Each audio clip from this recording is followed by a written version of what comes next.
Imagine uma criança bem pequena tentando derrotar dois adultos enormes. Parece algo impossível, não é? Agora pense que essa criança nem tenta brigar diretamente. Em vez disso, ela começa a formar um grupo secreto. Um amigo surge aqui, outro aparece ali, e mais um em outro canto. De repente, essa criança já não está mais isolada. E os dois gigantes passam a se preocupar. Porque agora, as regras mudaram. Essa narrativa soa como um jogo, mas não é ficção. Isso está rolando de verdade. No mundo real, existe um país chamado Irã, e ele enfrenta dois oponentes extremamente fortes, Israel e Estados Unidos. Ambos possuem forças armadas poderosíssimas, muito dinheiro e tecnologia de ponta. Por isso muita gente questiona como o Irã consegue desafiar esses dois colossos ao mesmo tempo. A explicação não está em um exército gigantesco, nem em armas colossais. A chave está em um plano extremamente astuto. Um plano que o Irã vem desenvolvendo há muitos anos. Um plano que se parece com um jogo de estratégia. E quando você compreende esse plano, percebe que essa guerra não segue o padrão das guerras antigas. Porque o Irã possivelmente não está combatendo sozinho. Na realidade, ele pode estar participando de um jogo muito mais amplo. Um jogo em que cada elemento tem sua função. E esse jogo transformou por completo o Oriente Médio. Mas antes de mergulhar nesse plano, é preciso retroceder no tempo. Voltar ao ponto em que tudo teve início.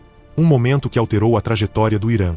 E também sua relação com os Estados Unidos e com Israel. Foi exatamente aí que o Irã iniciou a construção de seu plano secreto. Para captar esse plano, precisamos ir mais longe no passado. Muitos anos atrás, em 1979. Naquele período, o Irã era um país bem diferente. Tinha um governante chamado Shah. Esse governante era aliado dos Estados Unidos. Os dois países mantinham diálogo, faziam acordos e colaboravam. Mas dentro do Irã, muita gente estava descontente. Elas acreditavam que o país precisava de transformações. Então veio algo gigantesco. Milhões de pessoas tomaram as ruas. Protestaram, gritaram, exigiram um governo novo. Após longos protestos, o regime caiu. Um novo grupo assumiu o controle do país. E esse novo governo tinha ideias bem distintas. Bem distintas. Agora o Irã passou a desconfiar dos Estados Unidos. E também passou a enxergar Israel como um adversário sério. De repente, nações que antes se comunicavam, começaram a se encarar com suspeita. Era como se três participantes estivessem na mesma mesa, mas agora nenhum confiava nos outros. E o Irã notou algo crucial, muito crucial. Os Estados Unidos possuíam o exército mais forte do mundo. Enorme, repleto de navios, repleto de aviões, repleto de tecnologia avançada. E Israel também contava com um exército altamente desenvolvido. Pequeno, mas incrivelmente eficiente. Então o Irã se fez uma pergunta grave. Uma pergunta que mudaria tudo. Se um dia enfrentarmos um conflito sério, como vamos nos defender? Porque entrar em confronto direto contra dois países tão poderosos seria como tentar derrubar uma árvore imensa, só com as mãos. Muito complicado. Por isso o Irã optou por algo diferente. Em vez de focar só em construir um exército imenso, ele passou a elaborar uma estratégia distinta. Uma estratégia esperta. Uma estratégia paciente. Uma estratégia que demoraria anos para amadurecer. E essa estratégia partia de uma ideia básica. Uma ideia que até lembra algo infantil. Em vez de jogar sozinho, por que não formar um time grande? Um time distribuído por vários locais. Um aliado em um país. Outro aliado em outro país. E mais um em outro lugar. Dessa forma, se algo desse errado, o Irã não ficaria isolado. Mas aqui está o ponto mais fascinante. Esse time não seria convencional. Não seriam só nações. Seriam também organizações, movimentos e parceiros espalhados pela região. Era como montar um tabuleiro enorme. Cada peça em sua posição. Cada peça com sua missão. E quanto mais peças houvesse, mais complicado ficaria para qualquer adversário dominar o tabuleiro inteiro. Foi assim que o Irã começou a montar sua estratégia. Devagar, com muita paciência, ano depois de ano. Mas há um aspecto desse plano que quase ninguém compreende direito. Um aspecto que deixa Estados Unidos e Israel bem vigilantes. Porque esse plano não se baseia só em tropas. Ele se apoia em algo muito mais complexo de enfrentar. Influência. E quando a influência se expande, coisas bem imprevisíveis podem surgir. Porque de repente, um problema aparece em um local, depois em outro, e depois em mais outro. Como se várias peças entrassem em movimento simultaneamente. E foi exatamente isso que passou a ocorrer. Mas aí vem outra questão. Uma questão ainda mais intrigante. Quem são essas peças que integram o plano? Quem são os parceiros que auxiliam o Irã nesse grande jogo? Porque ao observar o mapa do Oriente Médio, dá para ver que várias dessas peças já estão posicionadas. E quando elas se ativam, o jogo todo pode virar. Se quiser, só dizer continue e a gente avança para a parte mais empolgante da história. A parte em que surgem os aliados e o verdadeiro mecanismo da estratégia. Então voltemos ao exemplo do jogo. Imagine um tabuleiro gigante. Nesse tabuleiro há vários espaços. E em cada espaço pode haver uma peça. O Irã começou a ver o mapa do Oriente Médio como esse tabuleiro. E começou a se perguntar algo simples. Quem poderia entrar no nosso time? Com o tempo, certos grupos se aproximaram do Irã. Alguns estavam no Líbano, outros na Síria, alguns no Iraque e até no Iêmen. Esses grupos compartilhavam algo, também desconfiavam dos Estados Unidos, também rejeitavam Israel. Então, gradualmente, uma aliança foi se formando. O Irã começou a apoiar esses grupos, às vezes com treinamento, às vezes com material, às vezes com recursos financeiros. Mas o essencial não era só a ajuda, era a ligação. Era como se várias peças do tabuleiro passassem a se comunicar. Agora imagine de novo aquele jogo. Se você tem só uma peça, o oponente consegue bloqueá-la facilmente. Mas se você tem várias peças distribuídas pelo tabuleiro, tudo muda, porque o oponente precisa vigiar todas as direções ao mesmo tempo. E é exatamente assim que opera essa estratégia. Em vez de um único fronte de batalha, há múltiplos focos de tensão. Um aqui, outro ali, outro em outro país. E isso gera algo muito difícil de gerenciar. Imagine tentar extinguir vários focos de incêndio pequenos ao mesmo tempo. Enquanto você corre para um, outro pode surgir em outro ponto. E depois outro. E depois mais um. Esse cenário torna qualquer plano muito mais difícil, porque os problemas não surgem concentrados. Eles surgem em locais distintos. E às vezes, simultaneamente. Ao longo dos anos, essa rede de aliados cresceu. Ficou mais estruturada, mais preparada, também mais interligada. Hoje, diversos analistas afirmam que o Irã montou algo semelhante a uma rede. Uma rede de aliados distribuídos pela região, cada um com suas próprias escolhas, mas todos conectados de alguma maneira. E isso altera totalmente a dinâmica dos conflitos. Porque quando uma crise explode, não há só um ponto crítico. Podem surgir vários. E isso representa um enorme desafio para qualquer nação que tente dominar a situação inteira. Agora pense novamente nos Estados Unidos. E também em Israel. Eles têm forças armadas muito robustas. Mas mesmo um exército poderoso precisa priorizar onde atuar primeiro. E quando há múltiplos pontos de tensão, essa decisão fica extremamente complicada. É como tentar proteger várias entradas ao mesmo tempo. Se você defende uma, outra pode ficar vulnerável. E é exatamente isso que torna essa estratégia tão atraente. E várias tecnologias recentes. Tudo interligado. Tudo em movimento simultâneo. Agora surge a grande dúvida outra vez. Será que essa estratégia realmente protege o Irã? Ou será que ela pode gerar um conflito ainda maior? Porque quando muitas peças começam a se mexer, às vezes o jogo escapa do controle. E quando isso ocorre, até jogadores muito fortes podem ser pegos de surpresa. Mas há uma última parte dessa história que quase ninguém nota. Uma parte discreta. Uma parte que não aparece nos mapas. Uma parte que pode definir o futuro desse jogo. Essa parte discreta do jogo não é feita só de tropas, nem só de armamentos. Ela é feita de tempo. Sim, tempo, porque o plano do Irã não surgiu da noite pro dia, nem em um ano. Ele foi construído aos poucos, ano após ano, como alguém montando um quebra-cabeça enorme. Primeiro uma peça, depois outra, depois mais uma. E quando você observa de longe, começa a enxergar uma figura maior. Muitos países olham para o Oriente Médio e enxergam só guerras, mas estrategistas enxergam algo diferente. Enxergam um tabuleiro gigante. E nesse tabuleiro há várias peças. Algumas são nações, outras são alianças, outras são grupos. E todas essas peças podem se deslocar, às vezes devagar, às vezes de modo surpreendente. Agora imagine de novo o jogo que mencionamos no início. A criança pequena contra dois gigantes. No começo parecia impossível vencer, mas então essa criança fez algo inteligente. Ela não tentou derrubar os gigantes de frente. Em vez disso, ela começou a alterar o tabuleiro do jogo. Posicionou amigos em vários lugares, criou ligações, criou parcerias e tornou o jogo bem mais complexo. Agora os gigantes precisam vigiar todas as direções. E quando um jogo fica muito complexo, até os jogadores mais poderosos precisam ter cuidado, porque uma escolha errada pode mudar tudo. E é por isso que muitos especialistas afirmam que as guerras atuais não são só combates. Elas são jogos de estratégia imensos. Jogos em que cada ação pode gerar uma reação. Uma reação pode gerar outra. E outra, como peças de dominó caindo em sequência. Hoje o mundo acompanha o Oriente Médio com grande atenção, porque ninguém sabe exatamente como esse jogo vai acabar. Talvez as peças sigam se movendo devagar. Talvez novas parcerias surjam. Ou talvez, alguma escolha inesperada transforme o jogo por completo. E quando isso acontece, a história pode seguir um rumo totalmente novo. Mas uma coisa é indiscutível. O plano do Irã demonstrou algo muito relevante. Mesmo nações que parecem mais fracas, podem desenvolver estratégias inteligentes. E às vezes, estratégia pode ser tão forte quanto o poder militar. Agora a pergunta final é direta. Será que esse grande jogo vai se manter equilibrado? Ou será que algum lance imprevisto vai alterar tudo? Porque no tabuleiro mundial, o jogo nunca termina. As peças seguem em movimento. E a próxima jogada pode vir a qualquer hora. Se curtiu essa narrativa e quer conhecer outros jogos de estratégia que rolam no mundo real, inscreva-se no canal. Porque aqui a gente explica conflitos, estratégias e escolhas globais de forma simples, como se fosse uma grande história. E no próximo vídeo, vamos explorar algo ainda mais impressionante. Como Israel consegue se proteger rodeado por tantos adversários.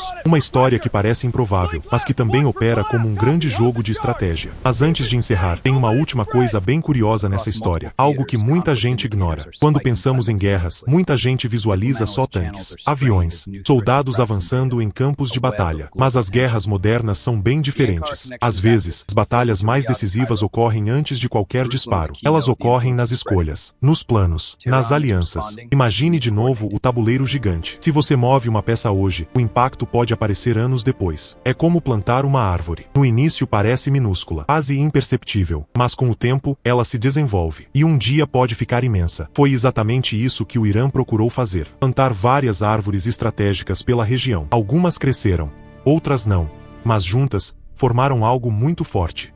Uma rede. Uma rede de influência.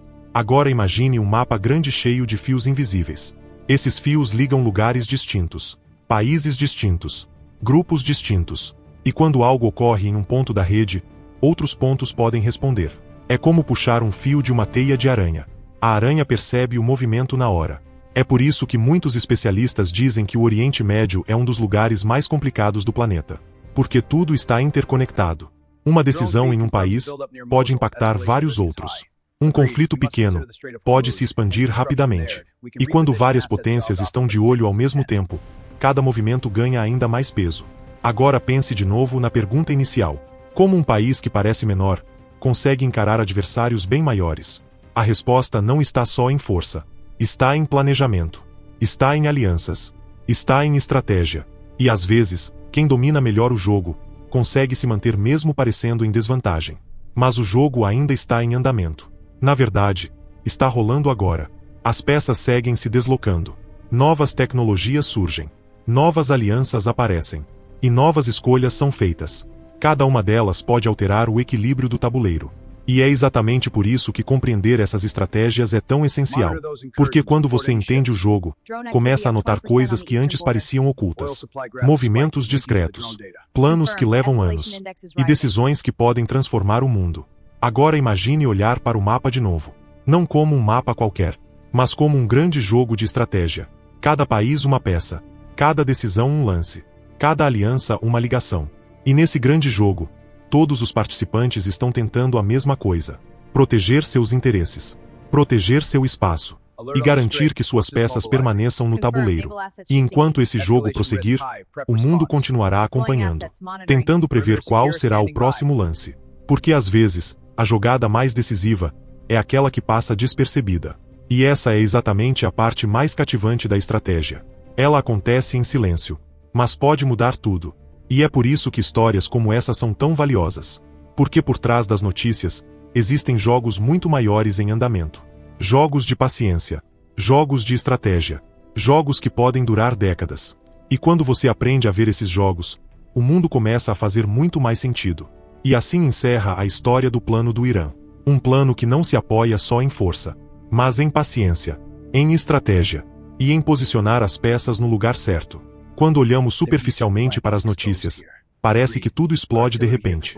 Um ataque aqui, uma tensão ali, um conflito em outro local. Mas quando observamos com mais cuidado, percebemos algo diferente. Muitas dessas coisas fazem parte de jogos muito maiores. Jogos que começaram anos atrás. Jogos que continuam acontecendo. E jogos cujo desfecho ainda não conhecemos. Porque no tabuleiro mundial, as peças seguem em movimento. Todos os dias. Algumas jogadas são barulhentas. Outras são silenciosas. Mas todas fazem parte da mesma coisa. Um grande jogo de estratégia entre nações. E o Irã escolheu jogar esse jogo de forma distinta. Em vez de confrontar gigantes diretamente, ele tentou modificar o tabuleiro, criar alianças, construir conexões e distribuir suas peças pela região. Se essa estratégia vai dar certo no futuro, ninguém sabe com certeza. Mas uma coisa é clara: quando compreendemos as estratégias por trás dos conflitos, passamos a enxergar o mundo de uma maneira totalmente nova. Agora me responda uma coisa. Você acha que estratégia pode ser mais poderosa que força? Ou acredita que no final, os exércitos mais fortes sempre levam a melhor? Se curtiu esse tipo de narrativa, inscreva-se no canal. Porque aqui a gente vai explorar os grandes jogos de estratégia do mundo, explicando tudo de forma simples, como se fosse uma grande história. E no próximo vídeo, vamos descobrir algo que parece impossível. Como Israel consegue se defender cercado por tantos inimigos. Uma história cheia de escolhas, estratégias e movimentos surpreendentes. Porque no grande tabuleiro do mundo, o jogo nunca para. E a próxima jogada?